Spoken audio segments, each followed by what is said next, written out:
अश्वत्थामाने असं काय केलं की श्रीकृष्णांनी त्याला अमरत्वाचा शाप दिला? चला तर जाणून घेऊया. महाभारतात अनेक योद्धे होते, पण एक योद्धा असा होता ज्याचं नाव आजही रहस्यांनी वेढलेलं आहे. तो होता द्रोणाचार्यांचा पुत्र अश्वत्थामा. जन्मतः दिव्यमणी लाभलेला, अपार पराक्रम असलेला हा योद्धा शेवटी भगवान श्रीकृष्णांच्या शापाचा भागीदार कसा झाला? त्याने असा कोणता अधर्म केला की मृत्यूही त्याच्यापासून दूर गेली? चला संपूर्ण कथा जाणून घेऊया. अश्वत्थामा हा गुरु द्रोणाचार्य आणि कृपी यांचा पुत्र होता. त्याच्या जन्मावेळी त्याचा आवाज घोड्याच्या हंबरड्यासारखा घुमला, त्यामुळे त्याचे नाव अश्वत्थामा पडलं. त्याच्या कपाळावर जन्मतःच एक दिव्यमणी होता. मान्यतेनुसार या मणीमुळे त्याला रोग, भूक, तहान, विषारी प्राणी आणि अनेक संकटांपासून संरक्षण मिळत असे. त्यामुळे तो अत्यंत बलवान आणि निर्भय योद्धा मानला जात असे.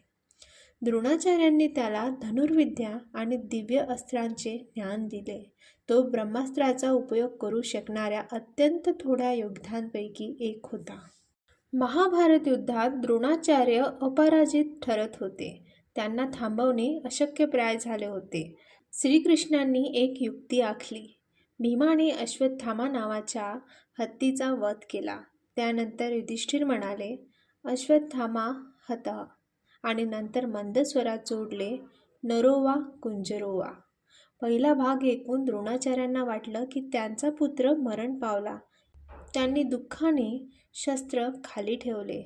त्याच क्षणी दृष्टद्युम्नाने त्यांचा वध केला. वडिलांचा मृत्यू पाहून अश्वत्थामा दुःख, राग आणि सुडाने पेटून उठला.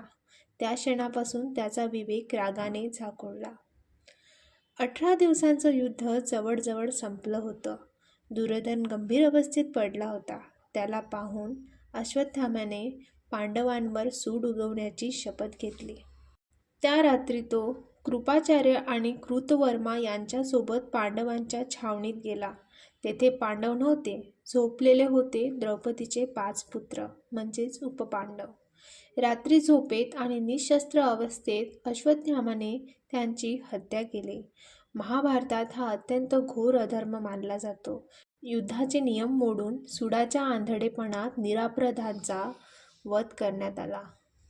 ही घटना समजताच अर्जुनाने अश्वत्थाम्याचा पाठलाग केला. सामोरे आल्यानंतर दोघांनी ब्रह्मास्त्र सोडलं. महर्षी व्यास आणि नारद यांनी हस्तक्षेप करून दोघांना अस्त्र परत घेण्यास सांगितलं. अर्जुनाने गुरूंकडून योग्य शिक्षण घेतल्यामुळे ब्रह्मास्त्र परत घेतलं, पण अश्वत्थाम्याला ते परत घेता आलं नाही. मग त्यानेच ते अस्त्र अभिमन्यूची पत्नी उत्तरा हिच्या गर्भाकडे वळवलं, जेणेकरून पांडवांचा वंशच नष्ट होईल. उत्तरेच्या गर्भात राजा परीक्षित होता. भगवान श्रीकृष्णांनी आपल्या योगशक्तीने गर्भातील परीक्षिताचे प्राण वाचवले. अश्वत्थामाने युद्धाचे नियम मोडले, निरपराध बालकाची हत्या केली आणि अजन्म बालकाचाही जीव घेण्याचा प्रयत्न केला. हे सर्व पाहून श्रीकृष्णांनी त्याच्या कपाळातील दिव्यमणी काढून घेतला आणि शाप दिला, तू दीर्घकाळ पृथ्वीवर भटकत राहशील. तुझ्या जखमा कधी भरून येणार नाही. तुला सन्मान, सुख आणि शांती मिळणार नाही. तू स्वतःच्या कर्माचे फळ सतत भोगशील. हा शाप अमरत्वाचा नव्हता, तर अखंड पश्चाताप आणि दुःखाचा होता. आजही अश्वत्थामा जिवंत आहे का? भारतातील काही भागांमध्ये अश्वत्थामा आजही पृथ्वीवर भटकत असल्याच्या कथा आणि श्रद्धा प्रचलित आहेत.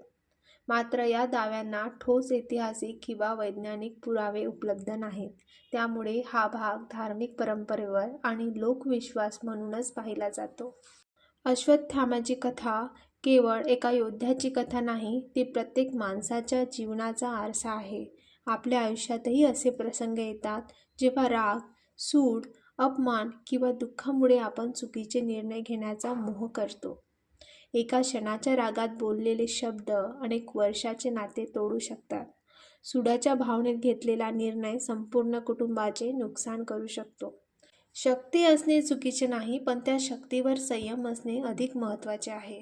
अश्वत्थामा पराक्रमी होता, पण त्याने रागावर नियंत्रण गमावले आणि जेव्हा विवेक हरवतो तेव्हा सामर्थ्यही विनाशाचे कारण बनते.